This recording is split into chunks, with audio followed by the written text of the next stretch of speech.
2.5 वर्षों के बाद मिथुन राशि के जातकों के लिए एक अत्यंत महत्वपूर्ण परिवर्तन हुआ है, जहां पर शनिदेव जो भाग्य के स्वामी होकर भाग्य भाव में पहुंच चुके हैं। यहां पर आकर अब ये अस्त होने वाले। अब क्या होगा? भाग्येश भाग्य भाव में आकर अस्त होने वाले। ये किस प्रकार का फल देगा? जय श्री गणेश। नमस्कार, मैं आचार्य संजय द्विवेदी। मेरे समस्त प्रबुद्ध दर्शकों का मेरे चैनल पर हार्दिक स्वागत है। प्रिय दर्शकों, कुछ स्वास्थ्य समस्या है, गला अवरुद्ध है, तो कृपया आप लोग सहयोग बनाए रखें। मैं पूरा प्रयास करूंगा आपको समझाने का, परंतु आपका सहयोग अपेक्षित है। प्रिय दर्शकों, एक अत्यंत महत्वपूर्ण घटना घटित होने जा रही, जो ज्योतिषीय खगोलीय घटना है, जहां पर शनिदेव एक अत्यंत महत्वपूर्ण स्थिति में मिथुन राशि के लिए पहुंच चुके हैं। भाग्य भाव का स्वामी भाग्य भाव में पहुंच चुका है, जहां पर वो बहुत अच्छी अवस्था में है। यहाँ पर इनके मित्र शुक्राचार्य का भी गोचर चल रहा है, परंतु अचानक ये अस्त अवस्था, इसका क्या परिणाम होगा? लोगों के मन में ये एक भय पुनः आ चुका है कि भाग्य का स्वामी जब अस्त हो जाएगा तो क्या भाग्य का साथ मिलेगा अथवा नहीं मिलेगा? अब जीवन में क्या परिवर्तन हो जाएगा? फिर कहीं कष्ट तो नहीं आ जाएंगे? समस्याएं पुनः तो नहीं पुनर्जीवित हो जाएंगी? कष्ट बढ़ तो नहीं जाएंगे? आज इन समस्त चीजों का मैं पूर्ण रूप से विश्लेषण करने जा रहा हूं। इस वीडियो बनाने का मेरा प्रयोजन ही यही है कि आप सबके मन में कहीं पर कोई भय या किसी प्रकार का कोई संदेह ना आने पाए। मैं कष्ट में रहते हुए भी आप लोगों के लिए वीडियो बना रहा हूं, तो कृपया पूर्ण सहयोग करें और वीडियो को पूरा ध्यान से देखें।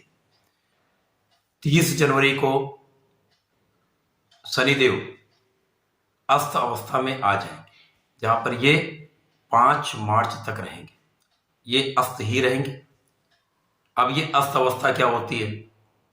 जब भी कोई ग्रह सूर्य के प्रभाव में आता है तो वो अस्त हो जाता है।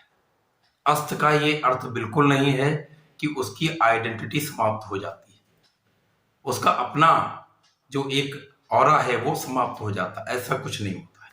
केवल यहाँ पर अस्त का ये अर्थ है जो ज्योतिषीय पुस्तकों में लिखा है, जैसा शास्त्रों में वर्णित है। जब भी सूर्य का परिवर्तन किसी ग्रह की राशि में हो जाता है, उसके घर में होता है, तो जैसे राजा किसी अन्य के घर में प्रवेश करता है, वही स्थिति यहाँ पर नवग्रहों के लिए भी होती है। अब चूंकि शनिदेव सूर्य के पुत्र हैं, तो जैसा नियम है शास्त्रों में वर्णित है, अस्त तो होंगे, लेकिन ऐसा कहीं पर यह वर्णित नहीं है कि वो अपना कार्यकर्तव तो छोड़ देते हैं, अपने कार्यों को करना बंद कर देते हैं। राजा शनि के साथ अस्त पहुंचेंगे तो शनि अस्त होंगे, तो ऐसा नहीं शनिदेव अपने कार्यों को करना बंद कर दें, ऐसा बिल्कुल नहीं। नेगेटिविटी आ जाएगी। अब अस्त अवस्था में क्या समस्याएं उत्पन्न होंगी उसका भी विश्लेषण करूंगा, तथा उसका क्या निराकरण है उसके बारे में भी बताऊंगा। 30 जनवरी को सूर्यदेव तथा शनिदेव के बीच में जो डिग्रीज का अंतर है वो बहुत न्यून हो जाएगा, जिसके कारण सूर्य का पूर्ण प्रभाव कुंभ राशि पर पड़ने लगेगा। 13 फरवरी को सूर्यदेव का परिवर्तन भी कुंभ राशि में होना है, जिसके लिए सूर्य जब शनिदेव की राशि कुंभ राशि में प्रवेश करने जाएंगे तो इनके बीच में डिग्रीज का जितना अंतर कम होता जाएगा, वैसे वैसे शनिदेव अस्त होना प्रारंभ हो जाए। तो 30 जनवरी से ये प्रक्रिया प्रारंभ हो जाएगी। उसके पश्चात शनिदेव 5 मार्च के पश्चात उदय हो जाएंगे, तो समस्या समाप्त हो जाएगी। परंतु इस बीच में ये जो लगभग 35 दिनों का जो समय है, इसमें क्या होगा, किस तरह से इसमें हम अपने आप को रखें जो इस अवस्था में भी हम लाभ ले सकें। सर्वप्रथम तो जब शनिदेव अस्त होंगे तो इनके कुछ नकारात्मक भाव का अंत होगा, कुछ चीजों का ऐसा अस्त होगा जो आपके लिए लाभकारी होने जा रहा है। मिथुन राशि के लिए 30 जनवरी को जो ग्रहों की स्थिति वो इस प्रकार होगी। पंचम में केतु होंगे,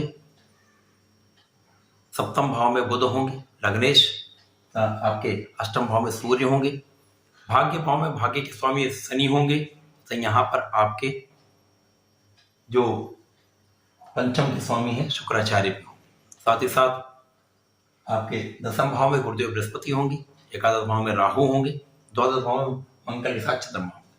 30 जनवरी को ये स्थिति है। अब सूर्य का परिवर्तन आपके नवम भाव में होना है। शनि यहाँ पर अस्त होना जब प्रारंभ करेंगे तो आपके अष्टम में सूर्यदेव का प्रभाव है। सूर्य ऊर्जा का स्रोत है, सरकारी तंत्र के कारक है, पिता के कारक है, आत्मबल के कारक है। साथ ही साथ सरकारी नौकरी, प्रशासनिक सेवाओं, इनका कार्यकत्व तो सूर्य के पास है। डोमिनेटिंग नेचर होता है सूर्य का, राजा है। इसी प्रकार से शनिदेव जो नौकरी के कारक हैं, लोगों के कारक हैं, जनता के कारक हैं, न्याय के कारक हैं, न्यायाधीश हैं। अब सूर्यदेव का जब प्रभाव शनि पर होगा तो शनि अस्त अवस्था में आ जाएंगे।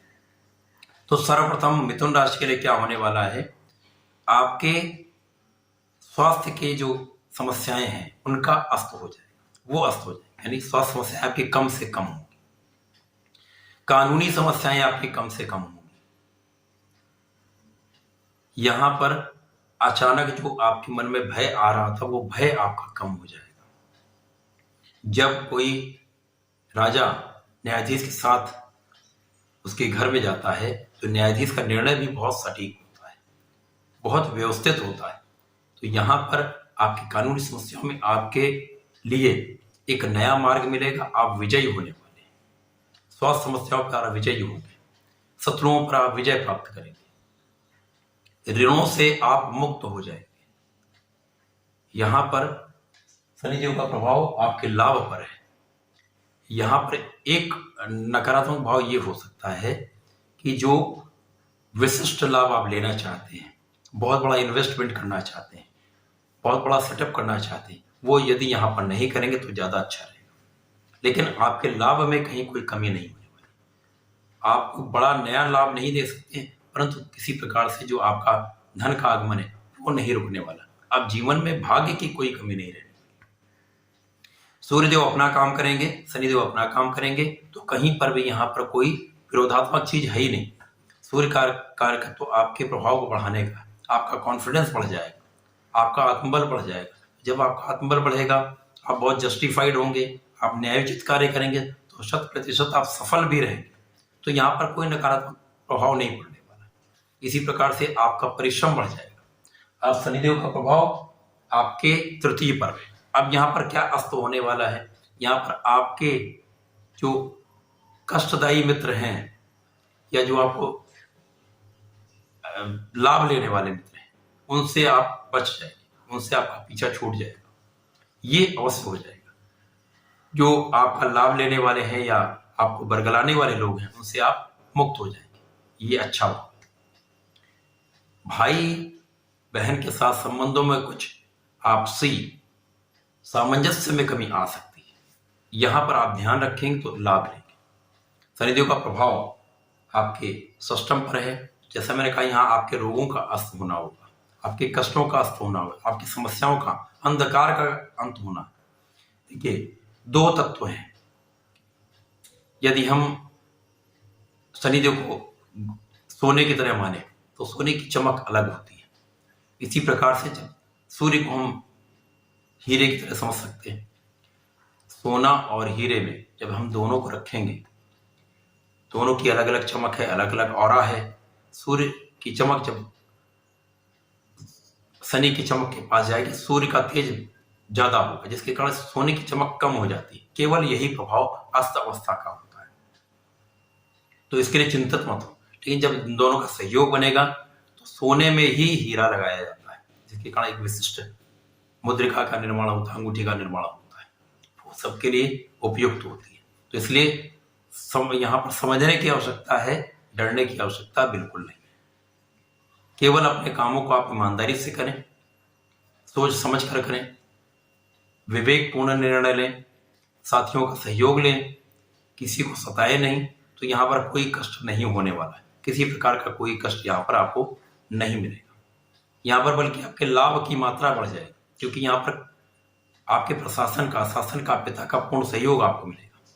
मतभेद एक अलग चीज है और साथ देना एक अलग चीज है। पिता से मतभेद हो सकता है, परंतु पिता सदैव ही अपने पुत्र का साथ देता है, उसको आगे बढ़ाने का प्रयत्न करता है। वही स्थिति यहाँ पर होने वाली।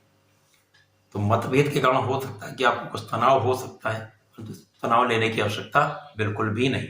आप निश्चिंत रहें, इस अस्त अवस्था में भी आप अपने भाग्य का पूर्ण साथ लेंगे। भाग्य के साथ से आप आगे भी बढ़ेंगे, सफलता की प्राप्ति भी करेंगे। तो कहीं कोई कष्टदायक चीज नहीं होने वाली।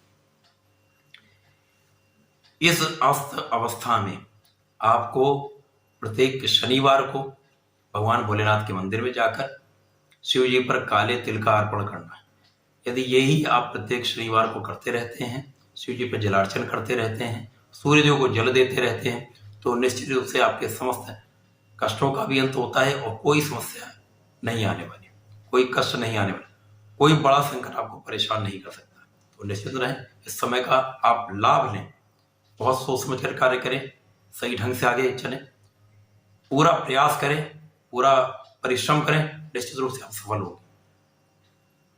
प्रिय दर्शकों, इस समय में आपको जैसा मैंने बताया वो उपाय तो आपको करना ही है। साथ ही साथ जो गणपति महाराज की आप आराधना कर रहे हैं, करते रहें, वो आजीवन आपको लाभ देगी। ऐसा करें, इसका लाभ लें। धन्यवाद, नमस्कार।